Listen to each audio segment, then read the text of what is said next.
సందర్భంగా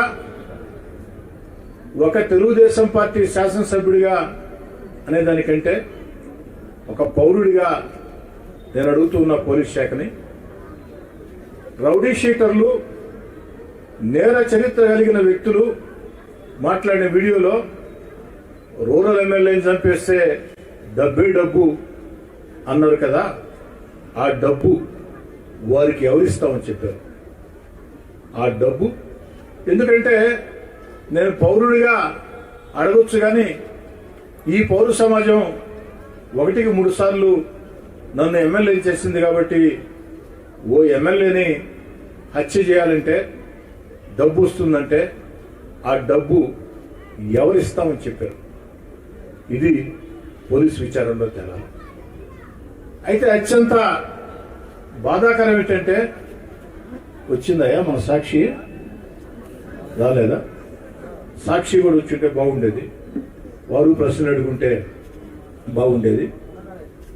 కానీ ఈ వీడియో ఒక అన్ని ఛానల్స్ లో వస్తూ ఉంటే నేనెక్కడ ఒక మాట కూడా దీనికి కారణం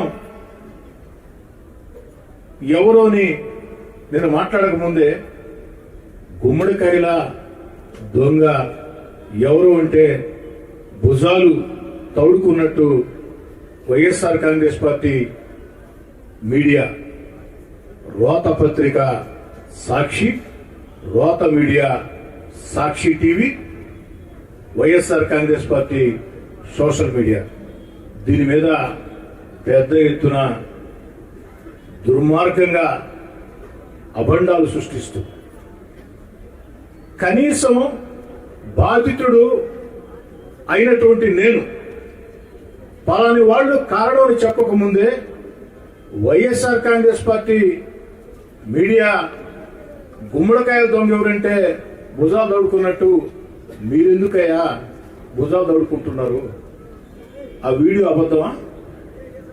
వీడియో నిజమే కదా, వీడియో మాట్లాడిన మాటలు నిజమే కదా. మరి ఆ దిశగా పోలీసులు విచారించాలా? ఏ పార్టీ శాసనసభ్యుడైనా సగటు పౌరుడైనా న్యాయం చేయాలా అని అడగాల్సిన ఒక బాధ్యతాయుత వైఎస్ఆర్ కాంగ్రెస్ పార్టీ బాధ్యతాయుతం అంటే వాళ్ళు బాధ్యతలు ఎప్పుడో మర్చిపోయారు. బాధ్యతలు మర్చి అసెంబ్లీ కూడా రాకుండా తప్పించుకొని తిరుగుతున్నారంటే వాళ్ళకేం బాధ్యత ఉంటుంది? యథావిధిగా మీడియాలో, సాక్షి మీడియాలో, సాక్షి సోషల్ మీడియాలో వార్తలు. ఈ సందర్భంగా వారు చెప్పారు, ఇది కోటమిరెడ్డి గిరిధర్ రెడ్డి కుట్ర, ఆయన అనుచరులను కూడా చెప్పారు. వైఎస్ఆర్ కాంగ్రెస్ పార్టీ నాయకులారా, సాక్షి రోత media, YSR Congress Party social media, ఆ సాంప్రదాయం మా కుటుంబాల్లో లేదు. రాజ్యాధికారం కోసం, రాజ్యం కోసం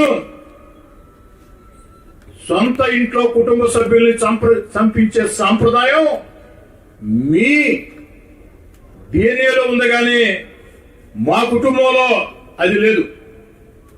ఆస్తుల కోసం, అంతస్తుల కోసం తోడబుట్టి వారిని వేధించి వెంటాడే చరిత్ర మీ డిఎన్ఏలో ఉంది, కానీ మా డిఎన్ఏలో లేదు. దాన్ని కాస్త వైఎస్ఆర్ కాంగ్రెస్ పార్టీ నాయకులు తెలుసుకుంటే బాగుంటుంది. ఇక ఈ బెదిరింపులకి భయపడే వ్యక్తిని కాదు.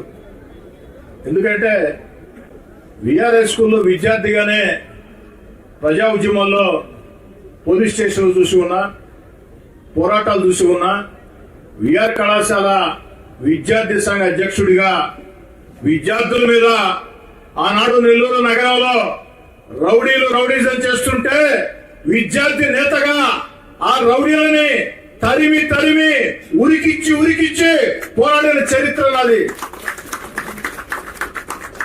వైఎస్ఆర్ కాంగ్రెస్ పార్టీ నాయకులారా, చరిత్ర తెలుసుకోండి. అయినా నా చరిత్ర మీకు బాగానే తెలుసు, మీతో చాలా కాలం కలిసి పనిచేశాను కాబట్టి. రౌడీలకి గూండాలకి భయపడే తత్వం నాది కాదు.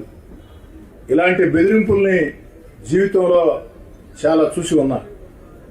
ఆఖరికి 25 ఏళ్ళు రాజ్యాధికారం నాదే అని వైఎస్ జగన్మోహన్ రెడ్డి గారు, వారి మీడియా, వారి అనుచరులు పదే పదే మాట్లాడుతున్న రోజుల్లో సర్వశక్తివంతుణ్ణి, నన్ను ధిక్కరిస్తే అణిచివేస్తా అని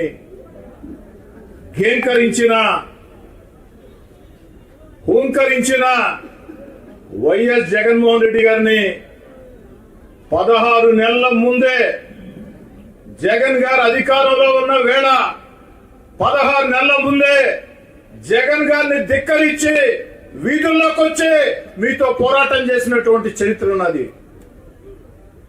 ఆనాడు కూడా చాలా బెదిరింపులు చేశారు. నన్నే కాదు, నా కుటుంబ సభ్యుల్ని బెదిరించారు. వాడెవడో ఒకడు నన్ను మా తమ్ముడిని బండి కట్టేసుకొని పోతాం, లేపేస్తా ఉన్నారు. వైఎస్ఆర్ కాంగ్రెస్ పార్టీ సోషల్ మీడియాలో రకరకాల ప్రచారాలు చేశారు. ఆ యొక్క బెదిరింపులకే భయపడిన వ్యక్తులవి.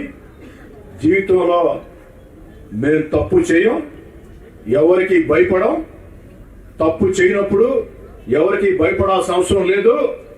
అవసరమైతే ఎవరితోనైనా ఎందాకైనా ప్రజా జీవితంలో ఉన్న వేళ ప్రజల కోసం, నా వెంట నడిచే నాయకుల కార్యకర్తల కోసం ఎవరితోనైనా ఎందాకనైనా కొండలనైనా బండలనైనా ఎదుర్కొనే తత్వం. దాన్ని వైఎస్ఆర్ కాంగ్రెస్ పార్టీ నేతలు, వైఎస్ఆర్ కాంగ్రెస్ పార్టీ అధినేత వైఎస్ జగన్ గారి దగ్గర నుంచి వైఎస్ఆర్ కాంగ్రెస్ పార్టీ నేతలు, YSR Congress Party media, YSR Congress Party social media గుర్తుంచుకుంటే మంచిది. సవాల్ విసురుతున్న వైఎస్ఆర్ కాంగ్రెస్ పార్టీ మీడియాకి, సోషల్ మీడియాకి ఎన్ని రాతలు రాసుకోండి నా మీద, ఎన్ని వీడియోలు పెడతారో పెట్టుకోండి నా మీద. కానీ ప్రజా ఉద్యమాలతో బండవారిన గుండె నాది. పోరాటాల్లో తుపాకులకి కత్తులకి వెన్ను చూపని శక్తి నాకుంది. ఆ మనోధైర్యం దేవుడు నాకు ఇచ్చాడు. నెల్లూరు రూరల్ ప్రజలు నాకు ఇచ్చారు. నా వెంట నడిచే నాయకులు కార్యకర్తలు నాకు ఇచ్చారు. నేను అధికారంలో ఉన్నా, అధికారంలో లేకున్నా కోటంరెడ్డి శ్రీధర్రెడ్డి మా కుటుంబ సభ్యుడు అని నా వెంట నడిచినటువంటి వేలాది మంది కార్యకర్తల్లో నా మీద విశ్వాసం ఉన్నంత కాలం ఖచ్చితంగా ప్రజా జీవితంలో కొనసాగుతాం. ఈరోజు రాష్ట్రంలో గత వైఎస్ఆర్ కాంగ్రెస్ పార్టీ విధానాలతో ఆర్థికంగా దివాలా తీసిన రాష్ట్రంలో చంద్రబాబు నాయుడు గారు ముఖ్యమంత్రిగా తన సమర్థ పరిపాలనతో సంక్షేమాన్ని కొనసాగిస్తూ అభివృద్ధి కార్యక్రమాలు వేగవంతం చేస్తూ ఎన్నికల్లో ఇచ్చిన హామీల్ని ఒక్కొక్కటి నెరవేర్చుకుంటూ వస్తూ పోలవరం అమరావతిని పరుగులు పెట్టిస్తూ ఆంధ్రప్రదేశ్ ని అగ్రగామిలో నడిపిస్తూ మన బిడ్డల ఉద్యోగాల కోసం పారిశ్రామిక పెట్టుబడులని ఆకర్షిస్తూ సమాజంలో బాధ్యత పెంచేదానికి P4 బంగారు కుటుంబాలని తీర్చిదిద్దే కార్యక్రమాలు చేస్తున్న చంద్రబాబు నాయుడు గారిని చూసి మీకు ఒక అక్కసు, ఒక బాధ, ఓర్వలేనితనం, దీంతో మీ ఇష్టారీతిగా ప్రవర్తిస్తున్నారు. నేను పోలీస్ శాఖను కోరేది ఒకటే, ఎవరు నన్ను చంపితే ఆ కోట్లు డబ్బు ఇస్తా ఉన్నది ఎవరు? డబ్బే డబ్బు అన్నారు. ఆ డబ్బు ఎవరు ఇస్తామని చెప్పారు? దయచేసి దాన్ని తేల్చండి. తేల్చాల్సిన బాధ్యత పోలీస్ యంత్రాంగం మీద ఉంది. అయితే ఇలాంటి బుడ్డ బెదిరింపుల్ని నేను కాదు కదా, నా మనవడు, నా మనవరాలు కూడా లెక్క చేయరు. వైఎస్ఆర్ కాంగ్రెస్ పార్టీ నేతలారా, వైఎస్ఆర్ కాంగ్రెస్ పార్టీ నేతలారా, నన్ను హత్య చేయిస్తామని, హత్య చేస్తామని మాట్లాడిన రౌడీ షీటర్లారా, గూండాలారా, మీ బెదిరింపుల్ని నేను కాదు, నా వెంట నడిచే నాయకులు కార్యకర్తలే కాదు, నా తమ్ముడు కోటరెడ్డి గియే కాదు, 7 ఏళ్ల వయసు ఉండే నా మనవరాలు, 6 ఏళ్ల వయసు ఉండే నా మనవడు కూడా భయపడ్డు.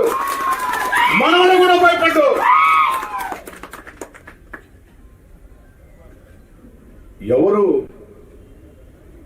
జీవితకాలం బతకరు అంటే భూమి ఉన్నంతకాలం ప్రతి మనిషికి ఏదో ఒక రోజు మరణం వస్తుంది. కానీ భయపడుతూ బతికి అలవాటు మా దగ్గర లేదు. నా దగ్గరే కాదు, నా వెంట నడిచే నాయకుల కార్యకర్తల వద్ద కూడా భయం అన్న పదం మాకు తెలీదు. కాబట్టి ఇలాంటి బుడ్డ బెదిరింపుల్ని లెక్క చేసే వ్యక్తిని కాదు అని చెప్పని తెలియచేస్తూ, నా చివరి శ్వాస ఉన్నంత వరకు, ఓపిక ఉన్నంత వరకు, ఊపిరి ఉన్నంత వరకు ప్రజా జీవితంలో కొనసాగుతాం, ప్రజల మధ్యలో ఉంటాం.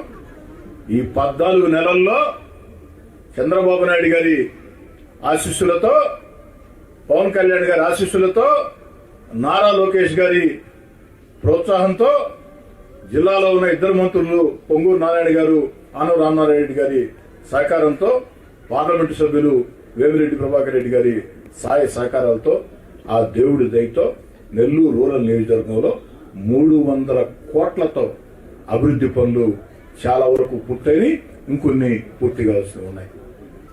రూరల్ నియోజకవర్గంలో ఎవరైనా నా వద్దకు వచ్చి సమస్య ఉంది అంటే, ఎలాంటి సమస్య అయినా అది పరిష్కారం కావాలా అనే తత్వం నాది. ఎవరు ఫోన్ చేసినా, ఏ సమయంలో ఫోన్ చేసినా ఫోన్ ఎత్తి సమాధానం చెప్పి ఆ బాధల్లో కష్టాల్లో ఉన్న వ్యక్తులకి వెంట నడిచే తత్వం నాది. కాబట్టి నెల్లూరు రూరల్ నియోజకవర్గంలో మరింత ఉత్సాహంతో ఈ అభివృద్ధి పనులు ముందుకు సాగిస్తాం. చంద్రబాబు నాయుడు గారు పెట్టిన సంక్షేమ పథకాలు అరువులకు అందిస్తాం. కష్టం నష్టం అని ఏ ఒక్కరు వచ్చినా అండగా నిలబడతాం.